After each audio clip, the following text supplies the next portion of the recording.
ನಮಸ್ತೆ ಎಲ್ಲರಿಗೂ. ಮೊದಲಿಗೆ ಗುರುವಂದನೆ. ಶ್ರೀ ಗುರುಭ್ಯೋ ನಮಃ. ಗುರುರ್ ಬ್ರಹ್ಮ ಗುರುರ್ ವಿಷ್ಣು ಗುರುರ್ದೇವೋ ಮಹೇಶ್ವರಃ ಗುರುರ್ ಸಾಕ್ಷಾತ್ ಪರಬ್ರಹ್ಮ ತಸ್ಮೈ ಶ್ರೀ ಗುರವೇ ನಮಃ. ನಮ್ಮೆಲ್ಲರ ಪೂಜ್ಯ ಪಿತಾಮಹ ಡಾಕ್ಟರ್ ಸುಭಾಷ್ ಪತ್ರಿಜಿ ಗುರುಗಳಿಗೆ ನಮ್ಮೆಲ್ಲರ ಆತ್ಮ ಪ್ರಣಾಮವನ್ನು ಅರ್ಪಿಸೋಣ. ಗುರುಮಾತಾ ಸ್ವರ್ಣಮಾಲಾ ಅಮ್ಮನವರಿಗೆ ನಮ್ಮೆಲ್ಲರ ಆತ್ಮ ಪ್ರಣಾಮವನ್ನು ಅರ್ಪಿಸೋಣ. ಸತ್ಯಶೋಧನೆ ಪುಸ್ತಕದ 3ನೇ ಅಧ್ಯಾಯ, ಜ್ಞಾನೋದಯ. ನೋಡುವಾಗ ನೋಡುವುದರಲ್ಲಿ ಮಾತ್ರ ತಲೀನನಾಗು, ಕೇಳುವಾಗ ಕೇಳುವುದರಲ್ಲಿ ಮಾತ್ರ ತಲೀನನಾಗು, ಇಂದ್ರಿಯಗಳನ್ನು ಅನುಭವಿಸುವಾಗ ಅನುಭವಿಸುವುದರಲ್ಲಿ ಮಾತ್ರ ತಲೀನನಾಗು, ಅರಿಯುವಾಗ ಅರಿಯುವುದರಲ್ಲಿ ಮಾತ್ರ ತಲೀನನಾಗು. ಭಗವಾನ್ ಬುದ್ಧ. ತನ್ನ ಸಂದೇಹಗಳಿಗೆ ತಕ್ಕ ಉತ್ತರಕ್ಕಾಗಿ ಹುಡುಕುತ್ತಾ ಊರೂರು ತಿರುಗುತ್ತಾ ಭಿಕ್ಷಾಟನೆಯ ಜೀವನ ನಡೆಸುತ್ತಾ ಆಶ್ರಮಗಳಲ್ಲಿದ್ದು ಗುರುವಿಗಾಗಿ ಹುಡುಕುತ್ತಿದ್ದನು. ಮಗಧ ಪಟ್ಟಣದಲ್ಲಿರುವ ಪ್ರಖ್ಯಾತಿ ಗಳಿಸಿದ ಅಲಾರ ಕಲಮನೆಂಬುವ ಗುರುವಿನ ಬಳಿಗೆ ಹೋದನು. ಅಲ್ಲಿ ಅಂಕಿತನ್ಯಾಯತನ ಸಮಾಧಿಯನ್ನು, ಅಂದರೆ ಉನ್ನತ ಏಕಾಗ್ರತೆಯ ಸ್ಥಿತಿ, ಅದನ್ನು ಕಲಿತುಕೊಂಡನು. ಅಲಾರ ಕಲಮನು ತಿಳಿದುಕೊಂಡ ಶ್ರದ್ಧೆ, ವಿನಯ, ಸ್ಮೃತಿ, ಸಮಾಧಿ ಹಾಗೂ ಪ್ರಜ್ಞೆಯನ್ನು ನಾನು ಕೂಡ ಪ್ರಯತ್ನಿಸಿ ತಿಳಿದುಕೊಳ್ಳಬಹುದು ಎಂದುಕೊಂಡು ಸಾಧನೆ ಮಾಡಿ ಸಿದ್ಧಾರ್ಥ ತನ್ನ ಪ್ರಯತ್ನದಿಂದ ಬೇಗನೆ ಆ ಸ್ಥಿತಿಯನ್ನು ಸೇರಿಕೊಂಡನು. ಇನ್ನು ನಿಮ್ಮ ಬಳಿಯಲ್ಲಿ ನಾನು ಕಲಿಯಬೇಕಾದದ್ದು ಏನಾದರೂ ಇದೆಯಾ ಎಂದು ಕೇಳಿದ ಗೌತಮನಿಗೆ ಅಲಾರ ಕಲಮನು ಹೀಗೆ ಹೇಳಿದನು. ಮಿತ್ರನೇ ಗೌತಮ, ನನಗೆ ತಿಳಿದಿದ್ದು ನಿನಗೆ ಕಲಿಸಿದ್ದೇನೆ. ತುಂಬ ಕಡಿಮೆ ಅವಧಿಯಲ್ಲಿ ಚೆನ್ನಾಗಿ ಸಾಧನೆ ಮಾಡಿ ಬೇಗನೆ ಕಲಿತಿರುವೆ. ಈಗ ನಾನು ನೀನು ಒಂದೇ, ನಾವಿಬ್ಬರೂ ಸೇರಿ ಸನ್ಯಾಸ ಸಂಘವನ್ನು ಸ್ಥಾಪಿಸೋಣ ಎಂದು ಹೇಳಿದನು. ಆಗ ಗೌತಮನು ಅಲಾರ ಕಲಮನ ಮಾತನ್ನು ತಳ್ಳಿಹಾಕಿ, ಕೇವಲ ಉನ್ನತವಾದ ಸಮಾಧಿ ಸ್ಥಿತಿ ಮಾತ್ರವೇ ನಾನು ಸೇರಿದ್ದೇನೆ. ನನ್ನ ಸಂದೇಹಗಳು ಇನ್ನೂ ತೀರಲಿಲ್ಲ. ಹಾಗಿದ್ದಾಗ ನಾನು ಇನ್ನೊಬ್ಬರಿಗೆ ಹೇಗೆ ಶಿಕ್ಷಣವನ್ನು ನೀಡಬಲ್ಲೆನು? ಒಬ್ಬ ಕುರುಡನಿಗೆ ಮತ್ತೊಬ್ಬ ಕುರುಡ ಹೇಗೆ ದಾರಿ ತೋರಿಸಬಲ್ಲನು? ನಾನು ಕಲಿಯಬೇಕಾದದ್ದು ಇನ್ನೂ ಎಷ್ಟೋ ಇದೆಯೆಂದು ಉನ್ನತ ಜ್ಞಾನ ಸಂಪಾದನೆಗಾಗಿ ಮುಂದೆ ಸಾಗಿದನು. ನಂತರ ಉತ್ತಕರಾಮಪುತ್ರ ಎಂಬುವ ಪಂಡಿತನು ತುಂಬ ತಿಳುವಳಿಕೆಯುಳ್ಳವನು ಎಂದು ತಿಳಿದುಕೊಂಡ ಸಿದ್ಧಾರ್ಥನು ಅಲ್ಲಿಗೆ ಹೋದನು. ಅಲ್ಲಿ ನೈವ ಸಂಜ್ಞಾ ಸಂಯತನ ಸಮಾಧಿ, ಅಂದರೆ ಮಾನಸಿಕ ಏಕಾಗ್ರತೆಯ ಸ್ಥಿತಿಯನ್ನು, ಚರಮಸ್ಥಿತಿ, ಅದನ್ನು ಕಲಿತುಕೊಂಡನು. ಭೂಮಿಯ ಮೇಲೆ ಇರುವ ಜ್ಞಾನ ಸಾಧನೆಯಲ್ಲಿ ಇದೇ ಅತ್ಯುನ್ನತ ಸಮಾಧಿ ಸ್ಥಿತಿ. ಇಲ್ಲಿಯವರೆಗೂ ಎಲ್ಲರೂ ತಿಳಿದುಕೊಂಡಿದ್ದರು. ಇದು ದಾಟಿ ಯಾರೂ ಮುಂದೆ ಹೋಗಲಿಲ್ಲ. ಇದರಲ್ಲಿ ಚೈತನ್ಯದ ಬಗ್ಗೆ ಪ್ರಸ್ತಾವನೆ ಎಲ್ಲೂ ಇಲ್ಲ. ಪ್ರಾಚೀನ ಭಾರತೀಯ ಋಷಿಗಳು ಇದನ್ನು ದಾಟಿ ಇದಕ್ಕಿಂತ ಮುಂದೆ ಸಾಗಲಿಲ್ಲ. ಮನಸ್ಸನ್ನು ಪೂರ್ತಿಯಾಗಿ ಜಯಿಸಿದ್ದನು. ಆದರೆ ಎಲ್ಲಕ್ಕಿಂತ ಉನ್ನತವಾದ ನಿರ್ವಾಣವನ್ನು, ದುಃಖ ನಿವಾರಣೆಯನ್ನು ಆ ವಿದ್ಯೆಯಿಂದ ತಿಳಿದುಕೊಳ್ಳಲಾರದೆ ಹೋದನು. ತೃಷ್ಣರಾಹಿತ್ಯವೆನ್ನುವ ಅನ್ವೇಷಣೆ ಮಾತ್ರ ನಿಂತಿಲ್ಲ. ಗೌತಮನ ಸಂದೇಹ ನಿವೃತ್ತಿ ಮಾತ್ರ ಆಗಲಿಲ್ಲ. ನಾನು ತಿಳಿದುಕೊಳ್ಳಬೇಕಾದದ್ದು ಇದಲ್ಲ. ಎಷ್ಟು ವಿದ್ಯೆಗಳು ಕಲಿತರೂ, ಎಷ್ಟು ಯೋಗವನ್ನು ತಿಳಿದುಕೊಂಡರೂ ಮಾನವ ಜೀವನಕ್ಕೆ ಸಂಬಂಧಿಸಿದ ಸಂದೇಹಗಳು ತೀರಲಿಲ್ಲ. ಉದ್ದಕರಾಮಪುತ್ರನು ಕೂಡ ಆತನ ದೃಢ ಸಂಕಲ್ಪ ಹಾಗೂ ಬ್ರಹ್ಮಚರ್ಯೆಯ ದೀಕ್ಷೆಯನ್ನು ಮೆಚ್ಚಿ, ನನಗೆ ತಿಳಿದಿದ್ದೆಲ್ಲ ನಿಮಗೂ ತಿಳಿದಿದೆ, ನೀವು ನಾನು ಒಂದೇ, ಈ ಯತಿ ಸಂಘಕ್ಕೆ ನಾಯಕತ್ವ ವಹಿಸಿ ಎಂದು ಪ್ರತಿಪಾದಿಸಿದನು. ಗೌತಮನು ನಾನು ತಿಳಿದುಕೊಳ್ಳಬೇಕಾದದ್ದು ಇನ್ನೂ ಇದೆ ಎಂದು ಆ ವಿನಂತಿಯನ್ನು ತಳ್ಳಿಹಾಕಿ ಅಲ್ಲಿಂದ ಮುಂದೆ ಸಾಗಿದನು. ಇಲ್ಲಿಯವರೆಗೂ ತಾನು ಗುರುಗಳ ಬಳಿ ತಿಳಿದುಕೊಂಡಿದ್ದಕ್ಕಿಂತ ತಾನು ತಿಳಿದುಕೊಳ್ಳಬೇಕಾದದ್ದು, ಅತ್ಯುನ್ನತವಾದದ್ದು ಇನ್ನೂ ಇದೆ ಎಂಬ ವಿಷಯವನ್ನು ಗ್ರಹಿಸಿದನು. ತನಗೆ ಬೇಕಾದ ಸತ್ಯಗಳನ್ನು ತೋರಿಸುವ ಬೋಧಕನು ಯಾರೂ ಇಲ್ಲವೆಂದು ಗ್ರಹಿಸಿ, ಈ ಪರಮ ಸತ್ಯಗಳನ್ನು ತನಗೆ ತಾನೇ ಪ್ರಯತ್ನಪೂರ್ವಕವಾಗಿ ತಿಳಿದುಕೊಳ್ಳಬೇಕೆಂದು ನಿರ್ಣಯಿಸಿಕೊಂಡನು. ಪ್ರಾಚೀನ ಭಾರತದಲ್ಲಿ ಶರೀರ ಪೋಷಣೆಯ ಅಗತ್ಯವಿಲ್ಲವೆಂದು, ದೇಹಕ್ಕೆ ಸಂಬಂಧಿಸಿರುವವರೆಗೂ ಅಂತಹ ಪ್ರಾಮುಖ್ಯತೆಯನ್ನು ನೀಡಬೇಕಾದ ಅಗತ್ಯವಿಲ್ಲವೆಂದು ಒಂದು ಅಪನಂಬಿಕೆ ಇತ್ತು. ಆದ್ದರಿಂದ ಕಠಿಣ ಸಾಧನೆಯನ್ನು ಆರಂಭಿಸಿದನು. ಸಿದ್ಧಾರ್ಥನಿಗೆ ಕೊಂಡಣ್ಣ, ಭದ್ದಿಯ, ಮಹಾನಾಮ, ವಪ್ಪ ಹಾಗೂ ಅಸ್ಸಾಜಿ ಎನ್ನುವ ಸಾಧಕರು ಭೇಟಿಯಾದರು. ಅವರೊಂದಿಗೆ ಗೌತಮನು ತನ್ನ ಸಾಧನೆಯನ್ನು ಮುಂದುವರಿಸಿದನು. ತಮ್ಮ ಸಂದೇಹಗಳಿಗೆ ಸರಿಯಾದ ಉತ್ತರ ಸಿಗುವವರೆಗೂ ಶರೀರ ಪೋಷಣೆಯ ಅಗತ್ಯವಿಲ್ಲವೆಂದು ನಿರ್ಣಯಿಸಿಕೊಂಡು ಕಠಿಣ ಸಾಧನೆ ಮುಂದುವರೆಸಿದರು. ವಿಧ ವಿಧವಾದ ಹಠ ಸಾಧನೆಯನ್ನು ಮಾಡಿದನು. ಕಾಡಿನಲ್ಲಿ ಕ್ರೂರ ಮೃಗಗಳು ಬಳಿಗೆ ಬರುತ್ತಿದ್ದವು. ಆದರೆ ಭಯಪಡದೆ ಗೌತಮನು ಸಾಧನೆ ಮಾಡುತ್ತಿದ್ದನು. ಮೊಳೆಗಳು ಹೊಡೆದ ಹಲಗೆಯ ಮೇಲೆ ಮಲಗುವುದು, ಸ್ಮಶಾನದಲ್ಲಿ ಶರೀರವೆಲ್ಲ ಬೂದಿ ಬಳಿದುಕೊಂಡು ಶವಗಳ ಮಧ್ಯೆ ಇದ್ದು ವಿವಿಧ ತರಹದ ಸಾಧನೆಗಳನ್ನು ಮಾಡಿದನು. ದಿನಕ್ಕೊಂದು ಅಕ್ಕಿಕಾಳು ಮಾತ್ರವೇ ತಿನ್ನುತ್ತಾ ಸಾಧನೆ ಮಾಡಿದನು. ಶರೀರದಲ್ಲಿರುವ ಮೂಳೆಗಳು ಹೊರಗೆ ಕಾಣಿಸಲಾರಂಭಿಸಿದವು. ಹೊಟ್ಟೆಯು ಬೆನ್ನಿಗೆ ಅಂಟಿಕೊಂಡಿತು. ಕೂದಲು ಉದುರಿ ಹೋಯಿತು. ಆದರೆ ತಪನೆ ಕಡಿಮೆಯಾಗಲಿಲ್ಲ. ಸಿದ್ಧಾರ್ಥನು ತಾನು ಸಾಧನೆಯಲ್ಲಿ ಹೇಗೆ ಶ್ರಮಿಸಿದನೆಂದು ತಾನೇ ಸ್ವಯಂ ಹೀಗೆ ಹೇಳಿದ್ದಾನೆ. ನಾಸಿಕದಿಂದ ಬಾಯಿಯಿಂದ ಶ್ವಾಸವನ್ನು ಬಂಧಿಸಿದೆನು. ಆಗ ಕಿವಿಗಳಿಂದ ಬಿಸಿಗಾಳಿ, ಕಮ್ಮಾರನ ಕುಲ್ಮೆಯ ಒತ್ತಡದಿಂದ ಬರುವ ಬಿಸುಗಾಳಿಯಂತೆ ವೇಗವಾಗಿ ಬಿಸಿಗಾಳಿ ಬರಲಾರಂಭಿಸಿತ್ತು. ಆ ಸಾಧನೆ ನಂತರ ಕಿವಿಗಳಿಂದ ಕೂಡ ಶ್ವಾಸವನ್ನು ಬಂಧಿಸಿದೆನು. ಆಗ ಹೊಟ್ಟೆಯಲ್ಲಿ ಅಗ್ನಿ ತಿರುಗುವಂತೆ, ಕರುಳೆಲ್ಲ ಚೆದುರಿದಂತೆ ನೋವುಂಟಾಯಿತು. ಇಷ್ಟಾದರೂ ನನ್ನ ಮನಸ್ಸು ಚಲಿಸಲಿಲ್ಲ, ಪಟ್ಟು ಬಿಡಲಿಲ್ಲ. ನಂತರ ಅಲ್ಲಿ ಕೂಡ ಗಾಳಿಯನ್ನು ಬಂಧಿಸಿದನು. ಕಪಾಳಕ್ಕೆ ಸೇರಿ ಶ್ವಾಸವು ಒಂದೇ ಬಾರಿ ಕೆಳಗಿನಿಂದ ತಳ್ಳುತ್ತಿರುವಂತೆ, ಕಪಾಳಕ್ಕೆ ರಂಧ್ರ ಉಂಟಾದಂತೆ ಇತ್ತು.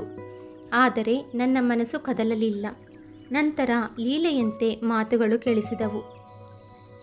ಗೌತಮನು ಸಾಧನೆಯಲ್ಲಿ ಪ್ರಾಣವನ್ನು ಕಳೆದುಕೊಳ್ಳುತ್ತಿದ್ದಾನೆ, ಇಲ್ಲ ಇನ್ನೂ ಜೀವಿಸಿದ್ದಾನೆ.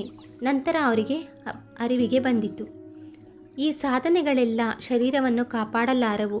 ಶರೀರವಿದ್ದರೆ ತಾನೇ ಇವೆಲ್ಲ ಸಾಧಿಸಲಾಗುವುದು. ಈ ಸಾಧನೆಗಳಿಂದ ಶರೀರ ಕ್ಷೀಣಿಸುವುದೇ ಹೊರತು ಜ್ಞಾನದ ಅಭಿವೃದ್ಧಿಯಾಗಲಿಲ್ಲ. ಶರೀರವನ್ನು ಒಣಗಿಸುವುದು ಬೇಕಿಲ್ಲವೆಂದು ಶ್ವಾಸ ನಿರ್ಬಂಧನ ಪ್ರಕ್ರಿಯೆಯನ್ನು ನಿಲ್ಲಿಸಿದನು. ಗೌತಮನು ತಾನು ತಿಳಿದುಕೊಂಡ ಧ್ಯಾನ ಸಾಧನೆ ಮನಸ್ಸನ್ನು ನಿಯಂತ್ರಿಸುವುದೇ ಹೊರತು ಅದರ ನಂತರದ ಸ್ಥಿತಿಯನ್ನು ಯಾರೂ ಬೋಧಿಸಲಿಲ್ಲ. ಇನ್ನೂ ತಿಳಿಯಬೇಕಾದದ್ದು ಏನೋ ಇದೆ ಎನ್ನುವ ಹಂಬಲ ಮಾತ್ರ ಬಿಡಲಿಲ್ಲ. ಶರೀರವನ್ನು ಸರಿಯಾಗಿ ಗಮನಿಸದೇ ಇದ್ದುದರಿಂದ ಶ್ವಾಸವನ್ನು ತೆಗೆದುಕೊಳ್ಳಲಾರದ ಸ್ಥಿತಿಗೆ ಸೇರಿದನು. ಆ ದಿನಗಳಲ್ಲಿ ಶರೀರವನ್ನು ಒಣಗಿಸಿದರೆ ಮಾತ್ರ ಸನ್ಯಾಸಿಗೆ ಮುಕ್ತಿ ಲಭಿಸುವುದು ಎಂದು ತತ್ವಜ್ಞಾನಿಗಳು ಭಾವಿಸುತ್ತಿದ್ದರು.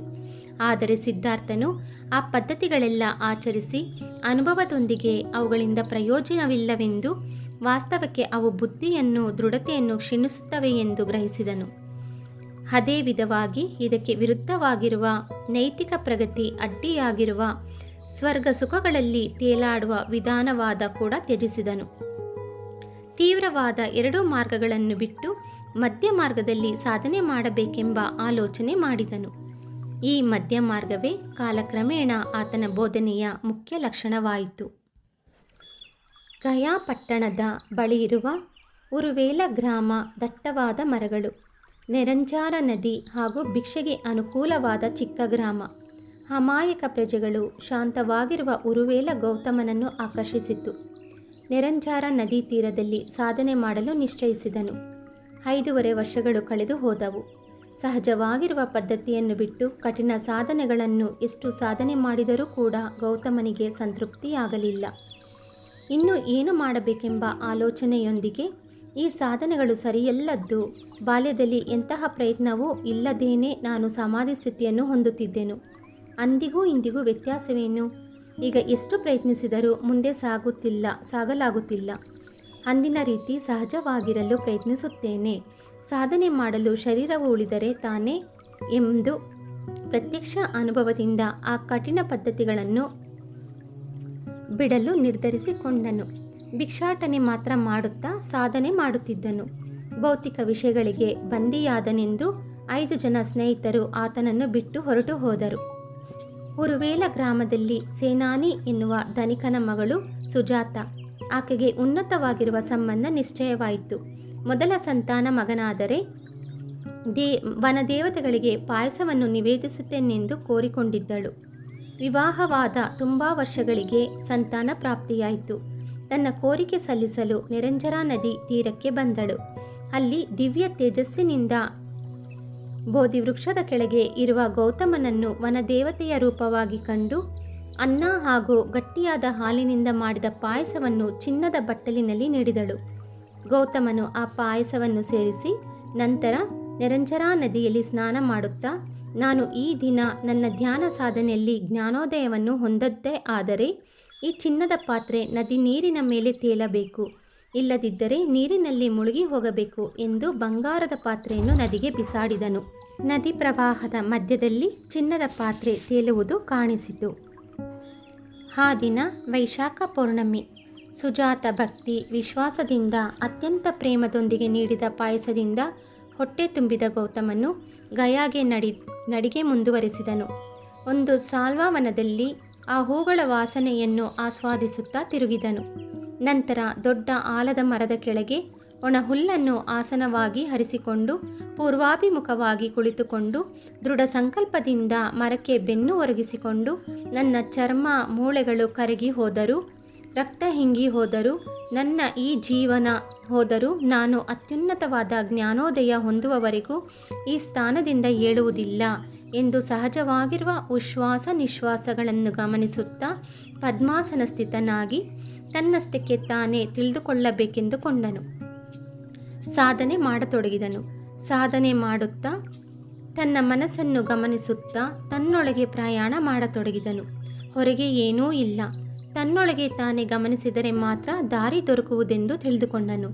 ಸಹಜ ವಿಧಾನಗಳಿಗೆ ದೂರವಾಗಿರುವ ಸಾಧನೆಗಳೆಲ್ಲ ಸರಿಯಾದುದೆಲ್ಲವೆಂದು ನಿರ್ಧರಿಸಿಕೊಂಡು ಸಹಜವಾಗಿ ನಡೆಯುವ ಉಶ್ವಾಸ ನಿಶ್ವಾಸಗಳನ್ನು ಗಮನಿಸುತ್ತಾ ನಡೆಯುತ್ತಿರುವ ಶ್ವಾಸದ ಮೇಲೆ ಗಮನವನ್ನು ಹರಿಸಿದನು.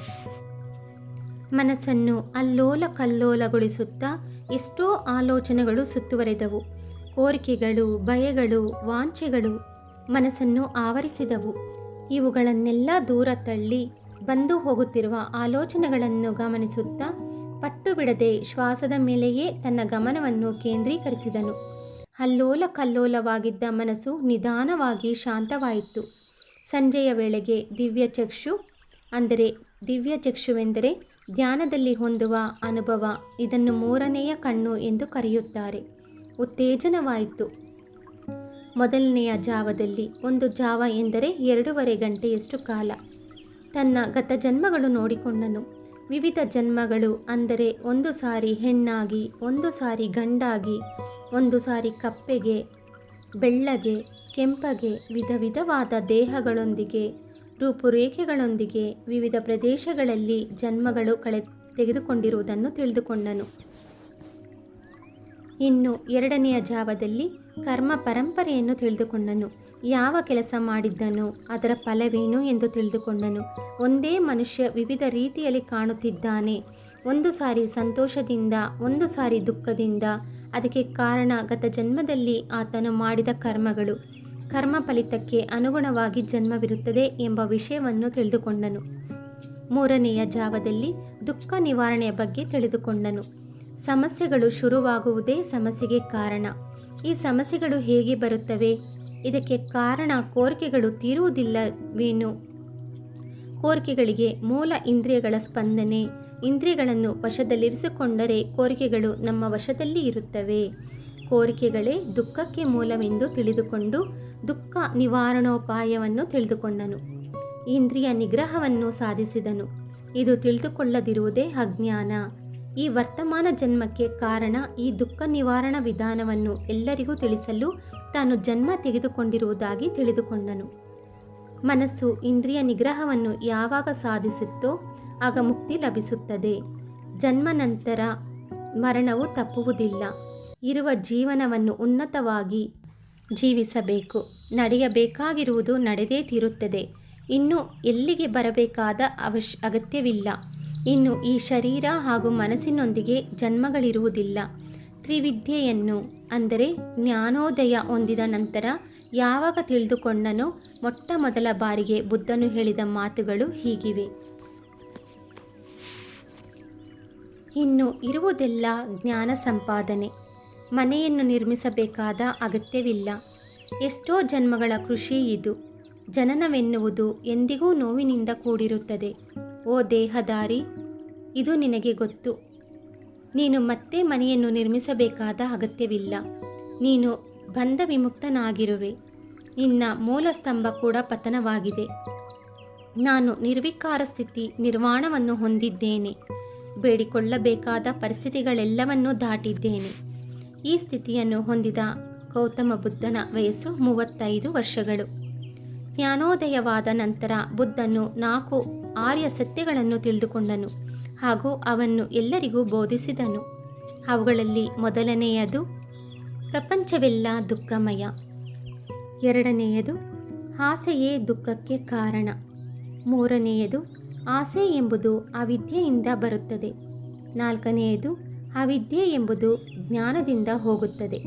ಇದೇ ಬುದ್ಧನು ಜ್ಞಾನೋದಯವಾದ ಸಮಯದಲ್ಲಿ ತಿಳಿದುಕೊಂಡಿದ್ದು ಹಾಗೂ ಈ ಪ್ರಪಂಚಕ್ಕೆ ತಿಳಿಸಿದ್ದು. Thank you friends. ಸತ್ಯ ಶೋಧನೆ ಈ ಪುಸ್ತಕದ 4ನೇ ಅಧ್ಯಾಯ ಬುದ್ಧತ್ವ. ಇದರ ಬಗ್ಗೆ ಮುಂದಿನ ಒಂದು ಸಂಚಿಕೆಯಲ್ಲಿ ತಿಳಿದುಕೊಳ್ಳೋಣ. Thank you.